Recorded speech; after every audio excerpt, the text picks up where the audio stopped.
The movie opens on a broken Peter Parker, sitting alone in his tiny apartment, still haunted by everything he lost. After Doctor Strange's spell, the world forgot Peter Parker ever existed, including MJ and Ned. Peter believes staying away from them is the only way to keep them safe, especially after Aunt May's death, which he still blames himself for. Since then, his life has become painfully simple. Wake up, upgrade his suit, test his web shooters, fight criminals, and go home alone. His only real connection is Detective Wolf, a cop who secretly works with Spider-Man and keeps him updated on major crimes. Peter even has a neighbor who clearly likes him, but he barely notices her because he still can't let go of MJ. He sometimes watches old videos of MJ and Ned online, seeing the life he can no longer be part of. Meanwhile, Spider-Man has become a huge name thanks to all the criminals he's stopped, including Scorpion and the Hand, a dangerous group of ninjas. But despite his fame, nobody knows who he really is, not even Detective Wolf. She can tell something is wrong, warning Peter that he looks lonely and needs people in his life. Before he can respond, an emergency alert interrupts them. A heavily armed tank is tearing through downtown. Peter immediately suits up and races to the scene. He webs the tank's weapons, throws explosives at it, and tries everything to stop it, but the machine keeps charging forward. Then he spots a tour bus directly in its path. Peter fires one web into the tank and another around a streetlight, pulling with everything he has until he finally drags the tank away from the bus. But the chase isn't over. Suddenly, another vehicle appears, blasting the tank with grenades. Peter swings toward it and discovers the driver is none other than Frank Castle, the Punisher. Castle is hunting the same target, but Peter quickly makes it clear that he doesn't need another vigilante getting in his way. Peter blasts Frank with the launcher, sending him flying, then uses the recoil to launch himself straight into Frank's car and knock him out of the chase. Now alone, Peter follows the tank until it crashes into a military facility. One powerful hit sends it through the walls, finally bringing it to a stop. Soldiers surround the tank with their guns raised, but Peter tells them to stand down. He opens the hatch and finds an elderly woman behind the wheel. She looks at him and says, "Hi, Peter." Then something strange happens. A mysterious spirit leaves her body and jumps into a nearby soldier. Before Peter can react, it keeps leaping from one person to another. He chases it through the chaos, but the spirit eventually reaches the rooftop and enters Scorpion, who is being transported to prison. Peter thinks it escaped, until he notices another soldier is still possessed. He pins the man down and demands answers. Suddenly, the spirit tries to enter Peter himself, but it can't. Moments later, it disappears completely, leaving Peter surrounded by destruction and completely confused. Detective Wolf arrives demanding an explanation, but Peter promises to figure it out. He then heads to a spa, where he finds Yelena. When Peter asks if she knows what happened, she says her new Avengers team doesn't deal with small-time threats. Peter insists this was different. He just watched a mysterious spirit jump from body to body. Peter still has no clue where to start, until Yelena points him toward damage control. The tank attacked one of their facilities, and strangely, it's already the fourth attack there this month. Worse, someone hacked their system right after the attack, searching for one mysterious name, VMAX. Peter heads straight to damage control, where Spider-Man is welcomed inside. Their director, Bill, shows him around and reveals something unexpected. The Hand now works for the government. After their leader died, they were left directionless, so the agency gave them a new purpose. Bill also shows Peter advanced weapons designed to control superpowered people. But when Peter asks about VMAX, Bill claims he's never heard of it. Suspicious, Peter leaves and asks Detective Wolf to investigate Bill while he searches for Scorpion, who has escaped prison. Then Peter spots Ned and secretly follows him to a party. He realizes MJ and Ned have moved into a new apartment together. Pretending to be their new neighbor, Peter brings flowers and walks inside. In Ned's room, he sees tons of Spider-Man pictures and thinks his friend might remember him. But Ned only says Spider-Man saved him so many times that he even created a spider tracker to find him. Peter is relieved that Ned still loves Spider-Man, but before he can reveal who he is, MJ walks in. It's only the second time Peter has seen her since the spell, and he nervously gives her the flowers. Then comes the heartbreak. Peter sees MJ with another guy, the man she now loves. Crushed, he quietly leaves and swings through the rain, replaying his memories with MJ as tears run down his face. Exhausted, he finally returns home. But something is terribly wrong. Strange changes begin spreading through his body, his heart races, and he suddenly collapses. The next morning, Peter wakes up trapped inside a giant web cocoon. Peter tears through the web cocoon and suddenly finds himself hanging above a building. He drops hard, barely knowing what happened. After grabbing some clothes from a nearby laundromat, he returns home and finds his room covered in webs. A quick scan reveals the truth.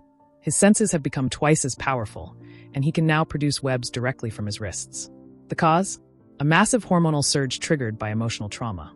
Peter realizes the shock of seeing MJ with another man may have triggered this strange evolution. He puts on the suit to test it, but the web shoots out of his hand and completely destroys his web shooter. So he ditches the gadgets and heads to the rooftop. His enhanced senses are overwhelming, while his new organic webs are messy at first and nearly impossible to control. Then an alert comes in. Scorpion is tearing through downtown. Peter tries to swing there with his new powers, but his first attempt ends with him literally crashing down from a skyscraper. Scorpion laughs, but Peter gets back up and fights. The possessed Scorpion suddenly grabs him, and the pressure pushes Peter's body to its limit. His eyes turn completely black, and his strength explodes. Peter slams Scorpion into a police car, snaps his metal arm, and brutally beats him until he passes out. The strange spirit finally leaves Scorpion, but Peter doesn't realize the police officer inside the car has been badly injured. Detective Wolf witnesses the aftermath and sees how dangerous Peter has become. Horrified by what he's done, Peter apologizes, realizing that something inside him has changed. The next day, Peter seeks advice from the smartest person he knows, Bruce Banner. During Banner's lecture, a student asks why Thanos didn't use the Infinity Stones to create more resources instead of wiping out half the universe. Even Banner has no good answer. After the lecture, Peter asks how Banner learned to control the Hulk. Banner shows him a device that suppresses his power, and Peter immediately wants to build one himself. Back home, Peter studies spider biology and creates a smaller version that regulates his strength. It works at first, so he puts his web shooters back on and tries swinging again. But his hormones spike, the device fails, and Peter crashes. He realizes it still needs work. Then the mysterious spirit appears in another human host. The man claims damage control is hunting people with powers like them. Peter insists they only target dangerous threats, but the man demands one thing, VMAX. Peter refuses to let him go until he explains what it is. The spirit suddenly threatens the person Peter cares about most, MJ. It jumps from body to body and races away, while Peter gives chase. His AI calculates one crucial weakness. The spirit can only jump within a 10-meter range. Peter uses that limit to trap it, but the spirit eventually escapes by taking control of a pilot and flying away. Peter races to MJ's apartment and pulls her out before the spirit can reach her. He takes her to a rooftop and promises to explain everything later. Then MJ looks at him and says she remembers him. Peter is stunned until her voice changes. The spirit has possessed her. It forces MJ toward the edge, and Peter dives after her, catching her just in time. As he holds her, the spirit escapes into a passing driver. Peter finally gives up the chase to keep MJ safe. But as the car speeds away, he notices a young girl in the back seat secretly taking his picture. MJ wakes up, and Peter explains what happened without revealing their history. To keep her safe, he takes her to Frank Castle's hideout. The place is packed with traps, but Frank eventually lets them inside. Peter shows them a photo of the mysterious girl from the car and explains his theory. She may be controlling everyone from a distance. His tracker is already searching for her. While Peter works on his power-suppressing device, he spends time with MJ and learns her new relationship is already falling apart. Together, they finally fix the device. Peter makes a second one for the mysterious girl, then falls asleep holding an old letter he once planned to give MJ. Frank urges him to tell her the truth, but before Peter can answer, the tracker identifies the girl at damage control. Peter rushes there, and MJ convinces Frank to follow. Inside, the facility has been completely destroyed. The mysterious woman searches for VMAX, then introduces herself as Jean Grey. Peter soon discovers the terrifying truth. Jean has taken control of Bruce Banner. Hulk attacks with overwhelming force, while Jean watches from a distance. Peter can barely survive until Frank arrives with heavy weapons and blasts Hulk, breaking Jean's control. Frank goes after Jean while Peter tries to help Bruce. Peter gives him the suppressor, hoping it will stop another transformation. But it fails. Bruce loses control and becomes the Savage Hulk once again, grabbing Peter and beating him with everything he has. Peter looks back and sees Frank, but Jean has already taken control of him and is destroying the bunker around him. With nowhere to run, Peter turns back to Hulk. Hulk tears through the building while Peter catches falling debris with his webs and uses it to pin him down. The weight finally slows Hulk, but he still grabs Peter and nearly crushes him. Peter begs Bruce to remember who he is. For a moment, Bruce recognizes him and regains control. To avoid hurting Peter again, he throws himself from the building, landing safely as Bruce. Peter rushes to the bunker and finds Jean has reached Bill. He quickly sticks the suppressor to her neck, shutting down her powers long enough for Bill to sedate her. Before losing consciousness, Jean whispers one name, Sarah.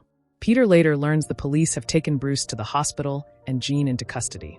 Bill thanks him, but Peter asks to question Jean when she wakes up.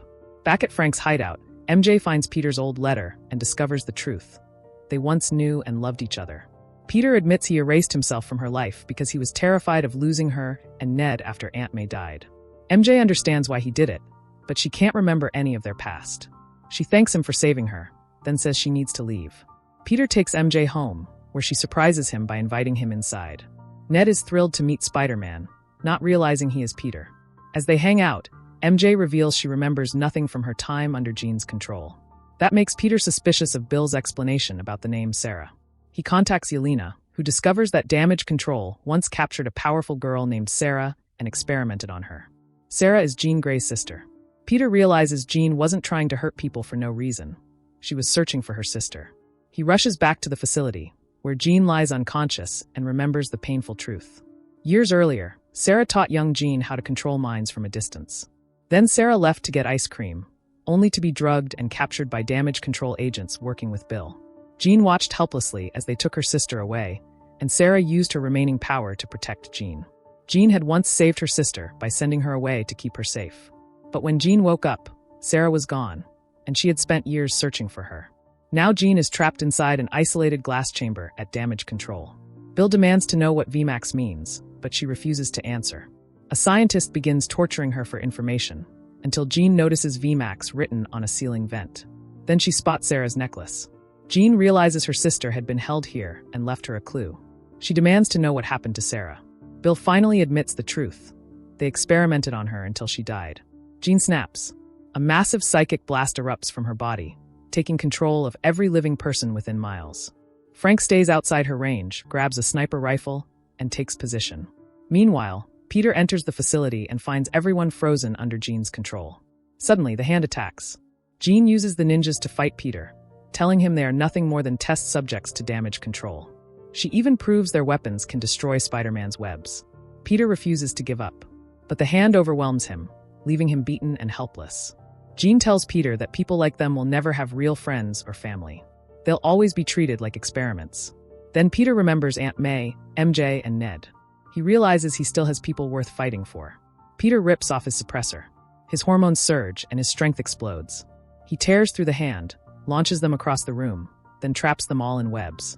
Peter finally reaches Jean and tries to convince her that she doesn't have to become like Bill. Jean enters Peter's mind. Inside, she sees Aunt May, the mother figure Jean never had, and witnesses the love Peter once received. For the first time, Jean realizes that her pain doesn't have to define her. Peter tells her that even if she feels completely alone, she isn't anymore. Jean finally lowers her guard. The psychic control begins disappearing across the city. But then Peter hears a gunshot. Frank has fired at Jean. Peter jumps in front of the bullet and takes the hit himself.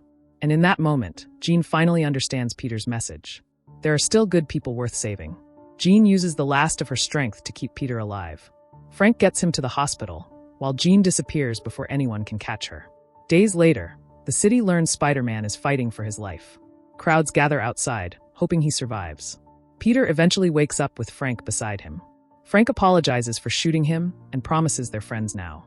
But Peter needs to leave, so Frank creates a distraction. He puts on Spider-Man's mask and appears at the hospital window. Everyone rushes toward the fake Spider-Man, giving Peter a clear path out. Days later, Peter spots Ned at a cafe. He finally decides to reconnect with his old friend. Peter reminds him of their old memories, and Ned slowly realizes who he is.